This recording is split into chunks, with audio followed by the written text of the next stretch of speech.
سیدنا لقمان اپنے بیٹے کو نصیحت کرتے ہیں، وَإِذْ قَالَ لُقْمَانُ لِابْنِهِ وَهُوَ يَعِظُهُ يَا بُنَيَّ لَا تُشْرِكْ بِاللَّهِ إِنَّ الشِّرْكَ لَظُلْمٌ عَظِيمٌ۔ اور اپنے اولاد کے حوالے سے اور اپنے گھر کے حوالے سے ہر کارکن کو یہ بخوبی جاننا چاہیے کہ اسلامی تحریک کا کارکن محض تنظیمی کارکن نہیں ہے، بلکہ وہ اپنے گھر کا داعی ہے، وہ اپنے اولاد کا مربی ہے، وہ اپنی بیوی کا رہنما ہے اور اپنے محلے کا قائد ہے۔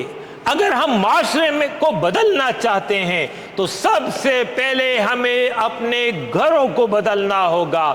اگر گھر بچ گیا، اگر گھر درست ہو گیا، اس کے بعد ہی معاشرہ درست ہوگا، اس کے بعد ہی امت کی اصلاح ممکن ہوگی۔ لیکن اگر گھر بگڑ گیا تو یاد رکھیے اس کا نتیجہ تحریک کمزور ہو جائے گی۔ لہذا قوا انفسکم واہلیکم نارا، اپنے اولاد کی فکر کرے۔ اس حوالے سے کرنے والے کام، نمبر 1، اپنے بچوں کو صحیح عقیدہ سکھلائیں، اللہ کی محبت، آخرت کا یقین ان میں پیدا کرے، بچوں کے عمر کے ذہن کے مطابق ان کی رہنمائی کرے، دوستانہ تعلق اپنی اولاد کے ساتھ قائم کرے، محبت اور اعتماد کا رشتہ قائم ہو، ان کے سوالوں کا جواب مشفقانہ انداز میں دیں، اس کے ساتھ ساتھ ان کی نگرانی اور حفاظت کریں، برے ماحول اور سوسائٹی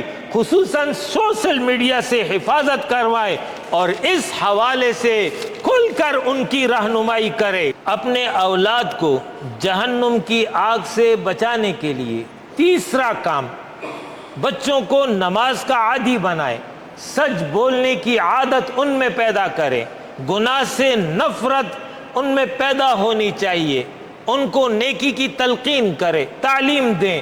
اس حوالے سے قرآن رہنمائی کر رہا ہے۔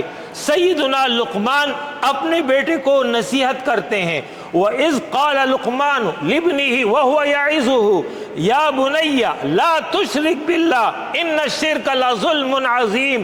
جب کہا لقمان نے اپنے بیٹے کو، وہ اس کو نصیحت کر رہے تھے، اے میرے بچے، اللہ کے ساتھ کسی کو شریک نہ قرار دینا، بے شک شرک بہت بڑا ظلم ہے۔ یا بنیا، اے میرے بچے، اقیم الصلاۃ وامر بالمعروف وانہی عن المنکر، نماز قائم کرو، نیکی کا حکم دو، برائی سے روکو، واصبر علی ما اصابک، جو تکلیف تمہیں پہنچے اس پر صبر اختیار کرو، ان ذالک من عزم الامور، یقیناً یہ عزیمت کے کاموں میں سے ہے۔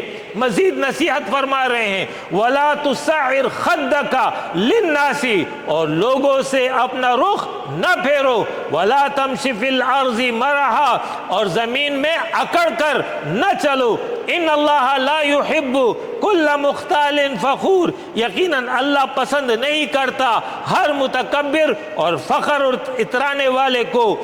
مزید نصیحت کر رہے ہیں، وَاقْصِدْ فِي مَشْيِكَ وَاغْضُضْ مِنْ صَوْتِكَ إِنَّ أَنْكَرَ الْأَصْوَاتِ لَصَوْتُ الْحَمِيرِ، اپنی چال درمیانہ رکھو، اپنی آواز پس رکھو، بے شک آوازوں میں سب سے بری آواز گدھے کی آواز ہے، وہ جتنا زیادہ چیختا ہے اتنا ہی کانوں کو برا لگتا ہے۔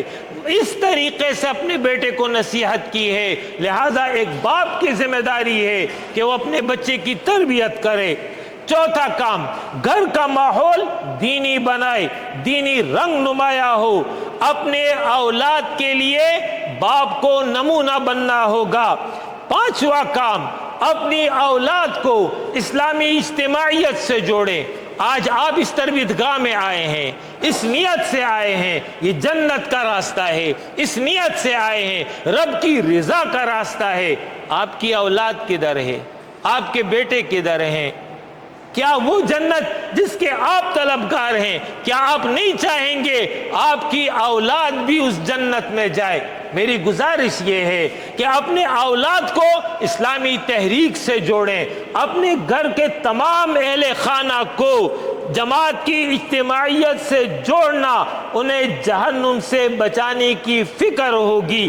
اس کے ساتھ ساتھ اولاد کے لیے اللہ سے دعا کریں، رب اجعلنی مقیم الصلاۃ ومن ذریتی، ابراہیم علیہ السلام کی دعا، اے اللہ مجھے نماز کو قائم کرنے والا اور میری اولاد کو بھی نماز کو قائم کرنے والا بنا دے۔ ربنا ہب لنا من ازواجنا وذریاتنا قرۃ اعین واجعلنا للمتقین اماما۔ سورہ الفرقان میں عباد الرحمن کی صفات میں سے ایک صفت یہ بیان کی کہ یہ دعا کرتے ہیں، اے رب ہمارے بخش دے ہماری بیویوں سے اور ہماری اولاد سے ہماری آنکھوں کی ٹھنڈک اور ہمیں متقین کا امام بنا دے۔ مطلب یہ ہے ہر باپ اپنے اولاد کا امام ہوتا ہے، ہر شوہر اپنی بیوی کا امام ہوتا ہے، تو میں متقین کا امام ہوں۔ مطلب یہ ہے کہ میری اولاد متقی بن جائے، میری بیوی متقیہ بن جائے، اس طرح دعا کریں گے۔ یہ وہ امور ہے جن کو اختیار کرنے کے نتیجے میں انشاءاللہ تعالی ہم اپنے آپ کو بھی اور اپنے اولاد کو بھی جہنم کی آگ سے بچا لیں گے۔ اقول قولی ھذا واستغفر اللہ لی ولکم ولسائر المؤمنین وآخر دعوانا ان الحمد للہ رب العالمین۔